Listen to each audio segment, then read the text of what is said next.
Admiral Kang Min-ho had seen many battles in his 30 years of service, but nothing had prepared him for this moment. The holographic display above the war room table showed something that made his blood run cold. A massive alien ship hung in Earth's sky like a dark cloud, its surface gleaming with strange lights that pulsed like a heartbeat. The ship was enormous. Minho had commanded Earth's largest carriers, but this alien vessel made them look like toys. Its hull stretched for miles, covered in patterns that hurt to look at directly. Energy crackled along its edges, and everyone in the room could feel the power radiating from it even through the display. "Sir, the message came through on all channels," Lieutenant Park Swa said, her hands shaking slightly as she read from her tablet. "They're calling it the final decree. Every human government received the same words at exactly the same time." Minho nodded grimly. He had already heard the message, but hearing it again made it feel more real. The aliens had given humanity 72 hours to surrender completely, not just their weapons, but their entire military. Every ship, every base, every soldier would belong to the hegemony. "What happens if we refuse?" asked Colonel Kim Nari from across the table. Park Swa's voice dropped to almost a whisper. "Complete annihilation. They said they would turn Earth into space dust." Defense Minister Lee Guan sat heavily in his chair, looking older than his 60 years. His gray hair was messy from running his fingers through it, and dark circles under his eyes showed he hadn't slept in days. "I've been reviewing the intelligence reports all night," he said. "The hegemony has conquered over 400 worlds. Hundreds of different species, some more advanced than us." "How many of them fought back?" Minho asked, though he already suspected the answer. "None," Juan replied. "At least none that survived long enough to tell about it. The Kepler colonies tried to negotiate. The hegemony destroyed 3 planets as a demonstration. After that, everyone else surrendered immediately." The room fell quiet except for the hum of computers and the distant sound of traffic from the city below. Through the reinforced windows, Minho could see the alien ship's shadow stretching across Seoul. The shadow was so large it covered entire districts, plunging millions of people into an artificial twilight. Down in those streets, people were going about their normal lives. Children were walking to school, workers were heading to their jobs, couples were meeting for lunch. Most of them didn't even know about the ultimatum yet. The world leaders had agreed to keep it secret for now, hoping to prevent panic. "Sir," Park Swa said quietly, "the other world leaders are asking for our decision. The Americans, Europeans, Russians. They're all waiting to see what we do." Minho stood up and walked to the window. The alien ship looked even more threatening from this angle, its hull blocking out the sun.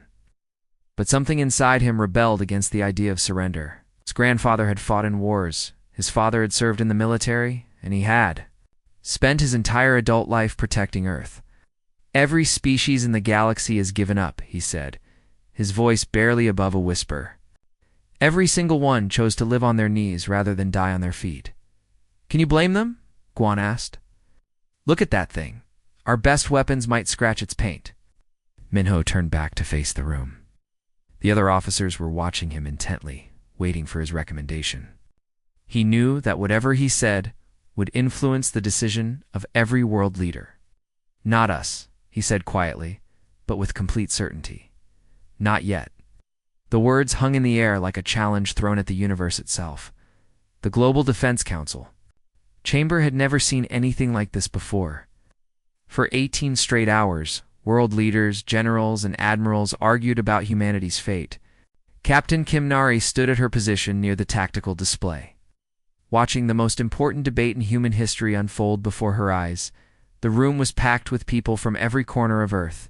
The American Secretary of Defense sat next to the Russian Admiral of the Fleet. The Chinese General Staff argued with European Union commanders. African leaders debated with representatives from South America and Asia. Everyone had an opinion, and everyone was terrified. "Look at these numbers," General Yoon Dojin said, his voice cutting through the noise. He pointed at the massive screen, showing Earth's military capabilities compared to the hegemony's forces. "Our analysis shows that their smallest scout ship carries more firepower than our entire Pacific fleet combined." The screen displayed devastating statistics. Earth's most advanced fighter jets were slower than the hegemony's transport ships. Their weakest energy weapons could melt through Earth's strongest armor like butter. The alien shields could absorb nuclear explosions without even flickering. "We have 12,000 nuclear warheads," continued Yoon Dojin. "Their ship's shields can absorb the energy of a small star. Might as well be throwing rocks at a tank." Several leaders nodded grimly. The French president looked pale. The Brazilian admiral was shaking his head. The Japanese defense minister was staring at the floor. But then Commander Lee Hoseo stood up, his chair scraping loudly against the floor. He was a smaller man, but his voice filled the entire chamber. "So what?" he said, his eyes blazing with determination. "So we're outgunned, so we're going to lose. Goad. So what?" He slammed his fist on the table so hard that water glasses jumped. "I have a 7-year-old daughter. Her name's Minji, and she loves drawing pictures of spaceships. She wants to be an astronaut when she grows up. You want me to tell her that she'll spend her life as a slave because we were too scared to fight?" Room fell silent. Everyone could feel the raw emotion in his words. "If we surrender," Hoseo continued, "we're not just giving up our weapons. We're giving up our freedom, our future, our children's future. We're telling every human being alive that we chose to live on our knees rather than die standing up." Captain Nari felt a chill run down her spine. She had her own family to think about, her parents, her younger brother who was still in college. But she also remembered why she had joined the military in the first place. "Commander Hosea was right," she said, stepping forward. "Yes, we'll probably lose, but that's not the point. The point is that we're human beings, and human beings don't surrender without a fight." The debate continued for hours. Some argued for negotiation, others for partial surrender. The Indian admiral suggested evacuating Earth's population to Mars colonies. The Canadian general proposed hiding in bunkers and waiting for the aliens to leave. But gradually something changed in the room. One by one, the leaders began to straighten their shoulders. The fear in their eyes was replaced by something else's determination. President Chen Yunji, who had been quiet for most of the debate, finally stood up. "I think we've heard enough arguments," she said. "It's time to vote. All in favor of surrender? Silence. All in favor of negotiation? More silence. All in favor of telling the hegemony exactly what they can do with their ultimatum." Every hand in the room went up. Not just most of them, every single hand. The vote was unanimous. When the hegemony's 72-hour deadline passed, Captain Nari was chosen to deliver humanity's response. She stood in the communication center, surrounded by the most powerful transmitters on Earth, knowing that her words would be broadcast across the galaxy. "This is Earth," she said, her voice steady and clear. "We have received your ultimatum. We decline your generous offer. If you want our planet, come and take it." The hegemony's advanced fleet came to Earth like executioners arriving at a scheduled hanging. Their ships moved with the calm confidence of beings who had done this hundreds of times before. Commander Zalt, leading the alien formation, expected to find a planet cowering in fear. Maybe a few desperate escape pods fleeing into deep space instead. He found Captain Kim Naris's destroyers waiting in Earth's shadow, their weapons powered. "Up and aimed directly at his fleet, Commander," his weapons officer reported. "The humans have positioned their ships in a defensive formation. They appear to be ... waiting for us." Alt Couldn't believe what he was seeing. His tactical display showed 6 human warships arranged in a battle line, their primitive railguns and missile tubes trained on his much larger fleet. It was like watching children point toy swords at professional soldiers. They actually showed, "Up to fight," he said, his voice filled with amusement. The bridge crew of his flagship began to laugh. "These primitives think their chemical rockets and metal projectiles can damage our ships." He opened a communication channel to taunt the humans. "Little creatures of Earth, you have made a grave mistake. Your weapons cannot even scratch our armor. We will destroy you quickly as a mercy." But before he could finish his sentence, something impossible happened. The human ship called Soul's Pride suddenly accelerated directly toward his flagship, not to escape, not to maneuver for a better firing position, but to ram straight into his much larger vessel. "What are they doing?" Zalt demanded, his laughter dying in his throat. Captain Nereus's voice crackled over the communication system. Calm and determined. For Earth, for humanity, for the future. The Soul's Pride struck Zalt's flagship at full speed. The human destroyer was much smaller, but it was moving so fast that the impact sent shockwaves through both ships. The alien vessel's shields flared and failed. And then the human ship's fusion reactor went critical. The explosion lit up space like a new sun. Both ships disappeared in a ball of fire and twisted metal. Commander Zalt's last thought was that this was not how the battle was supposed to go, but the humans weren't finished. As the alien fleet reeled from the shock of losing their flagship, Lieutenant Park Swa's squadron struck from below. Her ships had been hiding in Earth's shadow, using the planet's mass to mask their approach. All ships, target their engines. Swa commanded, make every shot count. The human railguns fired in perfect synchronization. The aliens had been so focused on the ramming attack that they hadn't noticed the second group of ships moving into position. The metal slugs, accelerated to incredible speeds, punched through alien armor that was designed to absorb energy weapons. Impossible, transmitted one of the alien captains. Their primitive kinetic weapons are penetrating our hulls. 3 more alien ships exploded as the railgun rounds found their fuel storage. Another 2 were crippled when their engines were destroyed. The remaining aliens began to return fire, energy weapons cutting through human ships like paper. The battle lasted only 12 minutes. When it was over, all 6 human ships were destroyed or crippled. But the alien fleet had lost 12 vessels, including their flagship and most of their experienced commanders. Admiral Kung Minho watched the battle footage from Luna Base, his heart heavy with the loss of good officers and crews. Captain Nari had been one of his best commanders. Lieutenant Park Swa had shown incredible courage in her final moments. But as he studied the tactical analysis, something made him smile grimly. The aliens had expected to lose 0 ships in this engagement. They had planned to broadcast the easy victory across the galaxy as a warning to other species. Instead, they had lost twice as many ships as the humans. Their invincible fleet had been bloodied by primitive weapons and desperate courage. "Sir," his aide reported, "we're intercepting alien communications. They're requesting immediate reinforcements." Minho nodded. The aliens weren't laughing anymore. They had learned that humans were dangerous, even when outnumbered and outgunned. It was a lesson that would serve humanity well in the dark days ahead. 3 months had passed since the first battle, and Admiral Vex was starting to understand why the hegemony had never encountered anything like humanity before. What should have been a quick, clean conquest had turned into a bloody nightmare that seemed to get worse with every engagement. He stood in his command center, surrounded by holographic displays showing battle reports from across the solar system. Each report told the same frustrating story: human forces that fought differently every single time, using tactics that made no sense according to established military doctrine. Admiral, his tactical officer, reported, "The humans have changed their formation patterns again. This is the 7th different approach they've used in the last month." Beck studied the latest engagement near Jupiter's moons. The humans had used their ships like guided missiles again. But this time they had also deployed some kind of space mines that his sensors couldn't detect until it was too late. 2 of his cruisers had been destroyed by weapons that shouldn't have existed. "How do they keep doing this?" he demanded, his voice filled with frustration. "We destroyed their main command base on Mars 3 weeks ago. We eliminated their top generals, captured their communication networks. Yet somehow their coordination is getting better, not worse."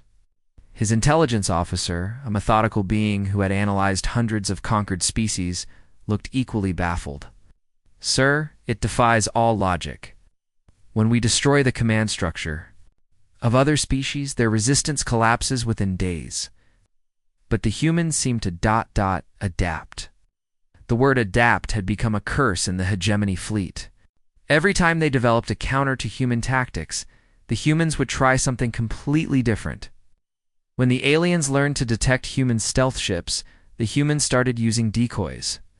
When the hegemony improved their shields against Realgon attacks, the humans began using nuclear-tipped harpoons. Show me the timeline again, Vex ordered. The holographic display shifted to show the progression of battles over the past 3 months. At first, human tactics had been predictable. Standard formations, conventional weapons, basic defensive strategies. But with each engagement, something had changed. After the Battle of Luna, humans started using ramming attacks more frequently. After the Mars orbital defense was broken, they began employing hit-and-run tactics. When the hegemony adapted to those, humans switched to guerrilla warfare in the asteroid belt. It's like they're learning from every defeat, Vex muttered. Answer to his confusion came from an unexpected source. Commander Lee Hoseo had been captured during the defense of Titan, when his ship's engines were damaged. Unlike most prisoners who either begged for mercy or remained silent, Hoseo seemed almost eager to talk. "You want to know our secret?" said during his interrogation, leaning back in his cell with a tired smile. "It's not really a secret at all," we learn. The alien interrogator, trained to break the will of dozens of different species, was confused by this response. "All species learn. That is not unusual." Hoseo shook his head. "No, you don't understand. We don't just learn, we evolve. Every time you kill us, we get better.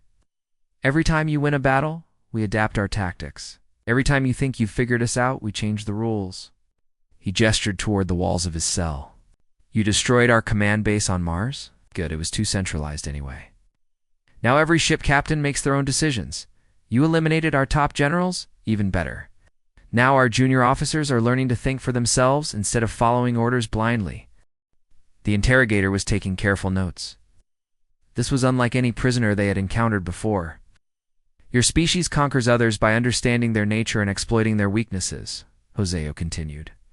"But our nature is that we don't have a fixed nature. We change. We adapt. We evolve." He leaned forward, his eyes bright with determination. "You know what the funny thing is? We've been fighting each other for thousands of years. We've had to learn how to counter every possible military strategy because we've used them all against ourselves. You think you're the first enemy we've faced who was bigger and stronger than us?" When Admiral Vex received the interrogation report, he finally understood why this war was going so badly. The hegemony's perfect battle algorithms had been designed to counter known military doctrines. But humans didn't follow any single doctrine. They invented new ones as needed. "Sir," his aide reported, "the humans have just deployed something new near Europa. Our analysts are calling it improvised." Vex closed his eyes and wondered if this war was winnable at all. Earth had fallen 6 months ago, but Kim Min-soo refused to believe the war was over. He crouched in the ruins of what used to be Seoul's financial district. Surrounded by the twisted remains of skyscrapers and the acrid smell of smoke that never seemed to clear. His makeshift command center was hidden in the basement of a destroyed shopping mall, powered by salvaged alien technology and sheer human stubbornness. The quantum communicator crackled to life, its jury-rigged components held together with electrical tape and hope. Park Swa's voice came through clearly despite being transmitted from somewhere in the European underground network. "Min-soo, you need to hear this," she said, her voice carrying a hint of dark satisfaction. "I've been monitoring alien communications all week. Their occupation forces are requesting immediate reinforcements." Min-soo leaned closer to the device. "Many 3 full divisions? Hey, that's more troops than they lost in the entire initial invasion of Earth." Park Swa paused, and he could hear explosions in the background of her transmission. "They're calling our activities unprecedented terrorist actions in their official reports." A bitter laugh escaped Min-soo's lips. The aliens could call it whatever they wanted. What the hegemony labeled as terrorism, humanity simply called survival. Every human left on Earth understood the rules now? There were no rules. "Tell me about the Berlin operation," he said. "Complete success. We took out their main supply depot using nothing but kitchen chemicals and timing devices made from old cell phones. The explosion was visible from orbit." Her voice carried pride mixed with exhaustion. "The best part? They still don't know how we did it?" Min-soo nodded, making notes on a piece of paper. Electronic records were too dangerous now. The aliens could track any digital signal. "What about the London cell?" 3 alien patrols eliminated this week. "Our people are using the old subway tunnels to move around undetected. The occupation forces are afraid to patrol certain areas now. This was how the resistance worked. Small groups of humans scattered across the planet, using whatever they could find to make the alien occupation as expensive and dangerous as possible. They weren't trying to win traditional battles. They were trying to make the aliens regret ever coming to Earth. Minsu's own cell had perfected the art of the invisible attack. Last Tuesday, his team had sabotaged an alien communication relay by having a cleaning woman place a small explosive device in a trash can. The woman had worked in that building for 3 months, earning the trust of the alien supervisors before striking. The occupation commander is getting desperate, Parkswa continued. He's issued new security protocols, but they don't understand how we operate. Their sensors can detect missiles coming from space, but they can't predict when a loyal human janitor will turn out to be working for us. That was the aliens' fundamental problem. They were used to fighting conventional wars against organized military forces. They understood fleet movements and battle formations, but they had no experience with an enemy that could beat anyone, anywhere, at any time. Yesterday, we had a 70-year-old grandmother take out an entire alien squad. Minsu reported to his lieutenants gathered around the communicator. She offered to bake them cookies, then triggered a gas leak when they entered her kitchen. Lieutenant Li Juan, barely 22 years old, shook his head in amazement. How do they keep falling for these tricks? 'Cause they don't understand humans, Minsu explained. They think war is about big battles and decisive victories. They expect us to fight like soldiers in uniform, following military protocols. But for us, this isn't about winning glorious battles. This is about survival. He gestured toward the destroyed city around them. We've been surviving as a species for hundreds of thousands of years. We survived ice ages, plagues, wars, natural disasters. We know how to adapt, how to hide, how to strike when the enemy least expects it. Ow. The communicator crackled again as reports came in from resistance cells around the world. A supply convoy ambushed in the Amazon rainforest. An alien command post destroyed in the ruins of Tokyo. Communication lines sabotaged in the mountains of Afghanistan. They're learning that occupying Earth isn't like occupying other planets, Minsu said with grim satisfaction. Other species surrender and stay surrendered. But humans, we're very good at surviving. And we never, ever give up. The whispers began in the most unlikely place. There are massive orbital factories circling the distant world of Kepler-4, for 2b, for 300 years. The thermal people had worked. In silence, their crystalline bodies perfectly suited for the extreme temperatures of space manufacturing. They had been model slaves, never complaining, never resisting, never hoping for anything better, but then someone smuggled in a data chip. Thermal. Leader Crick was performing his routine inspection of the fusion reactors when his assistant quietly slipped him the tiny device. "You need to see this," she whispered, her voice barely audible over the hum of machinery. That night, in the privacy of his quarters, Crick activated the chip. What he saw changed everything he thought he knew about the galaxy. Grainy, shaky footage showed human resistance fighters attacking a hegemony supply convoy. The quality was poor, obviously recorded in secret by someone, using improvised equipment, but the content was crystal clear. Humans were still fighting. "This is impossible," Crick breathed, replaying the footage for the 5th time. He watched as human soldiers emerged from hidden positions, destroyed several alien vehicles, and disappeared back into the landscape before reinforcements could arrive. According to official hegemony broadcasts, Earth had fallen months ago. The human military had been completely destroyed, their leaders executed, their population enslaved. The war was over, and humanity had learned its place in the galactic order. But this footage told a different story. These humans weren't acting like defeated slaves. They moved with purpose, fought with skill, and showed no signs of surrender. Even after losing their planet, even after facing impossible odds, they were still resisting. Crick shared the footage with his most trusted friends. Within days, it had spread throughout the orbital factories. Thermal workers gathered in secret to watch the impossible scenes, their crystalline faces reflecting wonder and something they hadn't felt in centuries: hope. "If the humans can still fight after losing everything," one worker whispered, "what does that mean for us?" The infection spread faster than the hegemony could contain it. Proxima Centauri, the aquatic species, who had been enslaved for 2 centuries, began to receive mysterious data transmissions. They saw footage of human guerrilla fighters sabotaging alien installations. Using improvised weapons and pure determination to strike at their oppressors, the aquatic had always been peaceful by nature, but watching humans refuse to give up awakened something in them.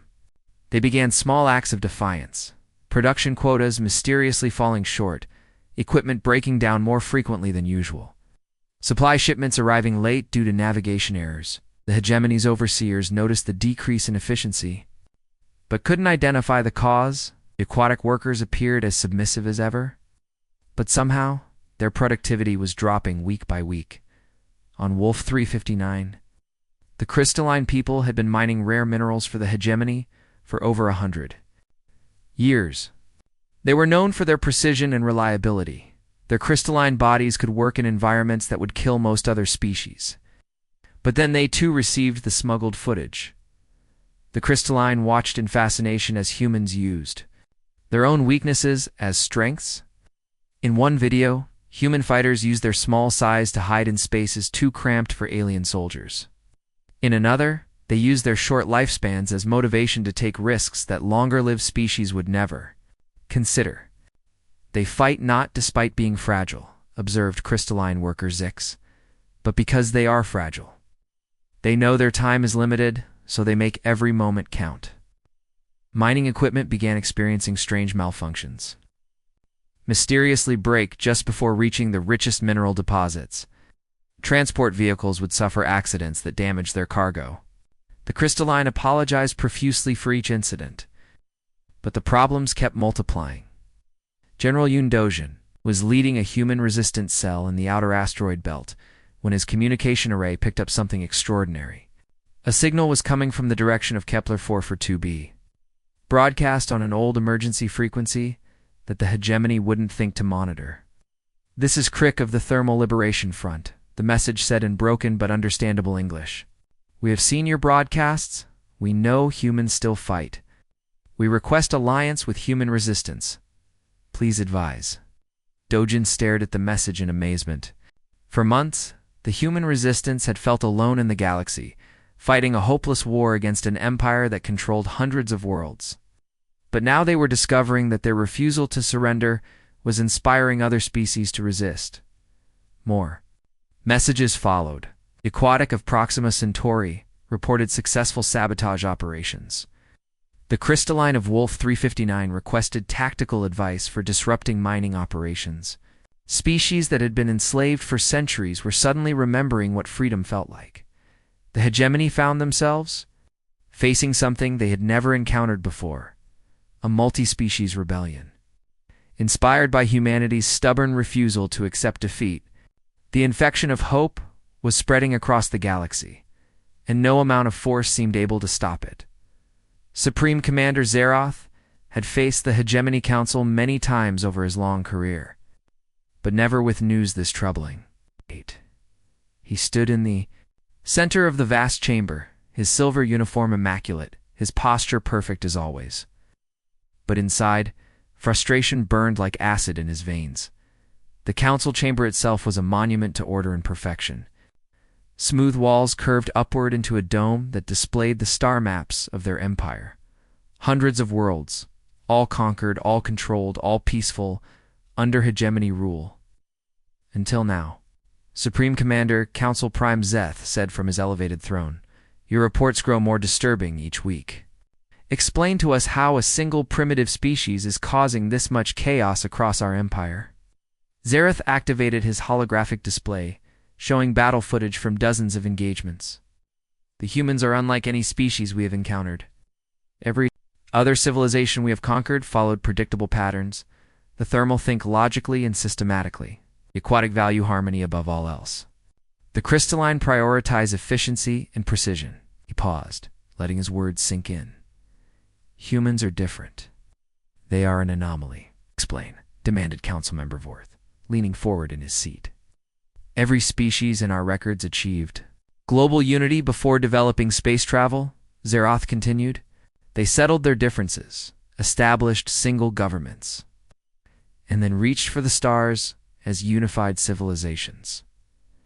This is the natural order of advancement. The holographic display shifted to show Earth's history, a chaotic timeline of wars, revolutions, competing nations, and conflicting ideologies. Humans reached space while still fighting each other. When they achieved interplanetary travel, they were divided into nearly 200 separate nations. They had dozens of different languages, religions, political systems, and military doctrines. Council Prime Zeth frowned. How is this relevant to our current situation? Because they weaponize their own diversity? Zeroth replied, his voice carrying a hint of grudging admiration. They don't fight like a single unified species. They'd fight like 100 different species, all working together. The chamber fell silent as the implications became clear. Council member Jex, the military strategist, was the first to understand. Their unpredictability, he whispered. It's not random. It's systematic chaos. Zareth nodded grimly. Exactly. In their recent engagement near Jupiter, they used 17 different tactical approaches in a single battle. Thermal precision, aquatic flow tactics, crystalline efficiency, and dozen other strategies we've seen from conquered species, plus several we've never encountered before. He highlighted specific moments in the battle footage. Here, they use ramming attacks like the Berserker species of Sector 7. Here, they employ stealth tactics similar to the Shadow Dwellers of the Vega system. And here, they coordinate multiple unit types in a pattern that resembles the hive mind strategies of the collective. But humans aren't a hive mind, observed Council Member Kith. No, there's something more dangerous. They're individuals who choose to work together while maintaining their independence. Each human commander brings their own cultural background, their own training, their own way of thinking to the battlefield. The display showed intercepts of human communications during battles. Instead of the orderly, hierarchical command structures the hegemony was used to, human forces showed constant adaptation and improvisation. Listen to this, Zerath said, playing an audio recording. A human commander saying, forget the manual. Try the Korean War river crossing technique combined with Viking berserker charges. They reference battles from their own history, mixing strategies from different time periods and cultures. Council Prime Zeth was beginning to look disturbed. Our battle algorithms analyze enemy patterns and predict optimal responses. How can they function against an enemy with no consistent patterns? They can't, Zerath admitted. Our systems are designed to counter specific species characteristics. When we fought the thermal, we exploited their logical predictability. Against the aquatic, we disrupted their harmony-based command structure. With the crystalline, we introduced chaos to break their efficiency. He gestured toward the Earth's tactical displays. But humans embrace chaos. They thrive on it. When we disrupt their command structure, they improvise new ones. When we counter their tactics, they invent different tactics. When we exploit their weaknesses, they turn those weaknesses into strengths. The revelation hit the Council like a physical blow. For 1,000 years, they had conquered the galaxy by understanding each species' nature and exploiting it. The hegemony's greatest strength was their ability to predict and counter any form of resistance. But humanity had no single nature to exploit. They were chaos incarnate. Unpredictability made manifest. Diversity weaponized into a tool of war council. Prime Zeth leaned back in his throne, his usually composed face showing cracks of uncertainty. Supreme Commander, he said quietly, how does one defeat chaos itself? Zeroth stood in silence for a long moment, staring at the displays showing human resistance spreading across the galaxy like wildfire. I don't know, he finally admitted. 4 years of war had transformed the galaxy in ways no one could have predicted. Admiral Kang Minho stood in the command center of the Coalition flagship, looking out at a sight that would have been impossible. Just months earlier, thermal crystal ships flew in formation with human destroyers. Aquatic biovessels moved through space alongside improvised human fighters. Crystalline warriors prepared for battle next to human marines. The Coalition Council meeting was unlike anything the galaxy had ever witnessed. Representatives from dozens of species sat around a circular table, all united by one impossible idea: that the hegemony could be defeated. "Admiral Minho," said Thermal Leader Crick, his crystalline body reflecting the light from the holographic displays. "Our intelligence networks report that hegemony forces are massing at Vega Prime. They're preparing for what they call the final solution to the rebellion problem." Minho nodded, studying the tactical readouts. "They're bringing everything they have. 300 ships, their best commanders, enough firepower to crack a planet. They want to end this war with one decisive battle." Aquatic diplomat Syl flowed closer to the table, her water-breathing apparatus creating small bubbles as she spoke. "Our deep space reconnaissance vessels have confirmed the fleet composition. They are using traditional hegemony formation patterns, the same ones they have used for conquering the galaxy." "That's exactly what I was hoping to hear," Minho said with a grim smile. "They're so confident in their superiority that they're not adapting to fight us. They're still thinking like conquerors facing a single-species rebellion." Crystalline War Chief Zex raised one of his sharp, angular arms. "Explain your strategy, Human Admiral. How do we use their expectations against them?" Minho activated the holographic battle plan. The hegemony's strength has always been their unity. Every ship follows the same doctrine, every commander uses the same tactics, every battle plan follows the same basic principles. It's made them nearly invincible against individual species. He highlighted different sections of the display. That unity is also their greatest weakness. They've never had to fight multiple species working together because it's never happened before. Their battle algorithms don't know how to handle coordinated multi-species tactics. The plan was audacious in its simplicity. Human forces would attack head-on, using the aggressive, unpredictable tactics that had made them famous across the galaxy. While the hegemony focused on countering the human assault, the other species would strike from unexpected directions using their unique abilities. Thermal forces will use their heat resistance to infiltrate the enemy's engine sections, Minho explained. Their ships run hot enough to kill most species, but you can operate inside them. Disable their shields from within. Crick's crystalline face showed approval. "Our infiltration teams are ready. Aquatic forces will attack from below," Minho continued. "Your bioships are nearly invisible to their sensors, and you can move through space in ways that confuse their targeting systems." Syl flowed agreement. "Our pilots have been practicing three-dimensional attacks. We will strike like the currents of our home oceans. Crystalline warriors will break their formations with berserker charges once their shields are down," Minho finished. "Your species' legendary ferocity will shatter their organized lines." Sharp teeth gleamed. "We have waited centuries for the chance to fight as warriors again, not slaves." The Battle of Vega Prime began exactly as the hegemony expected. Human ships charged forward in their typical chaotic formations, guns blazing, some vessels even attempting ramming attacks. Hegemony Admiral Drex smiled as his perfectly organized fleet moved to counter the predictable human assault. "Primitives," he muttered. "They never learn." But then the impossible began to happen. While his forces focused on the human frontal attack, strange readings appeared on his sensors. Internal explosions were erupting throughout his fleet as thermal infiltrators, undetected due to their heat-based biology, sabotaged shield generators from within. Admiral, his tactical officer, reported in panic, "We're detecting movement from below.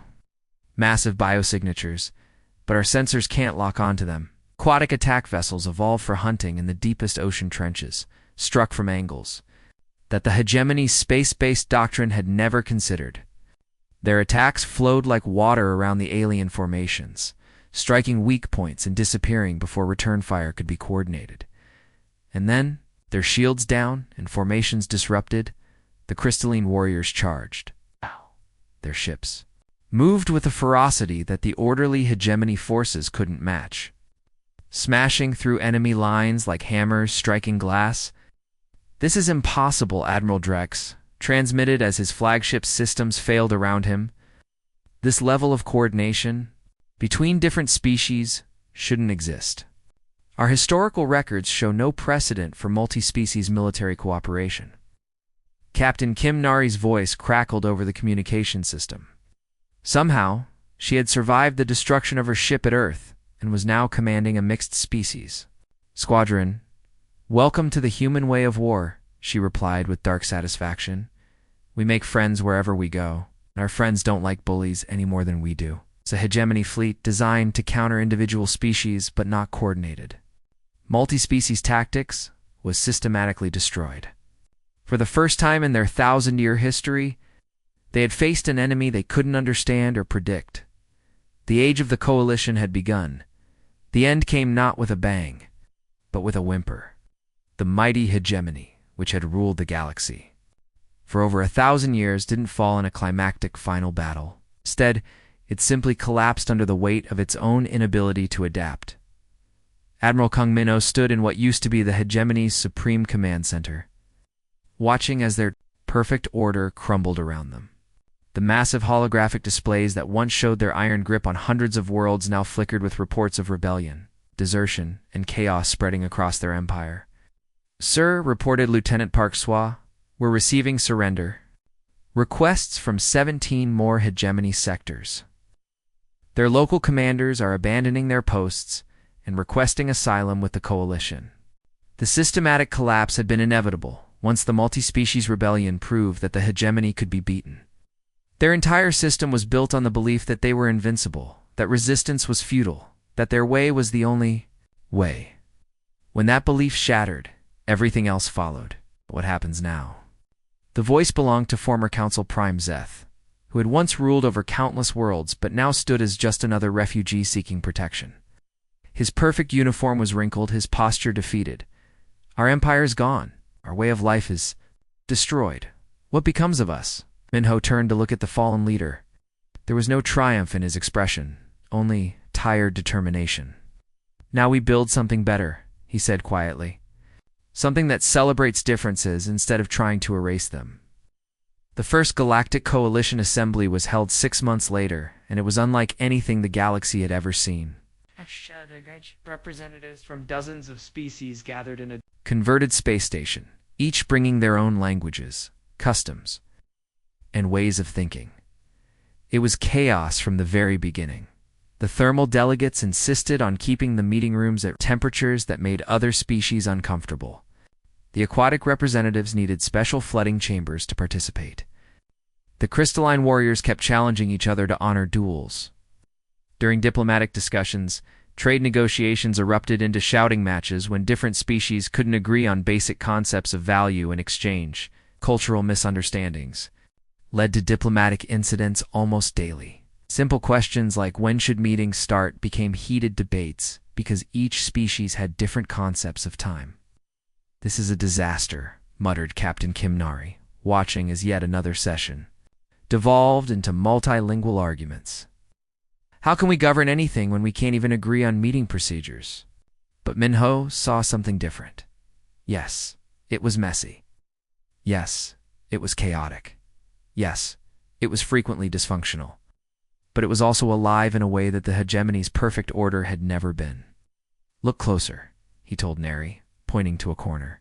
Where a thermal engineer was showing an aquatic biologist some new cooling technology, they're not just arguing, they're learning from each other.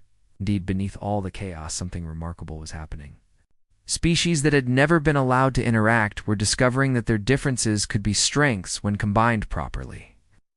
Thermal heat resistance was revolutionizing aquatic deep space exploration. Crystalline precision was improving human manufacturing. Human adaptability was teaching everyone new ways to solve old problems. "You didn't conquer us," observed Thermal Leader Crick during one particularly heated assembly session. "You liberated us. How do we repay such a debt?" The question brought the entire chamber to silence. Representatives from dozens of species turned to look at President Minho, waiting for his answer. "By staying free," he replied, his voice carrying clearly through the translation systems. "By never again letting anyone tell you that resistance is futile. By remembering that diversity is strength, not weakness." He stood up, looking around at the assembled representatives, and by remembering that sometimes the greatest victory is simply refusing to lose. The hegemony was powerful because they convinced everyone that fighting back was impossible. We proved them wrong by never giving up, even when everything seemed hopeless.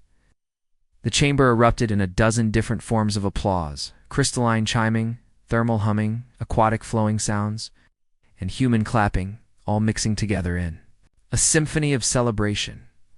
In the end, humanity's greatest gift to the galaxy wasn't advanced technology or superior tactics. It was a simple idea that had somehow been forgotten over the centuries, that freedom was worth fighting for, no matter how impossible the odds might seem. The new galactic order was messy, chaotic, and frequently dysfunctional. It was also free, and that made all the difference.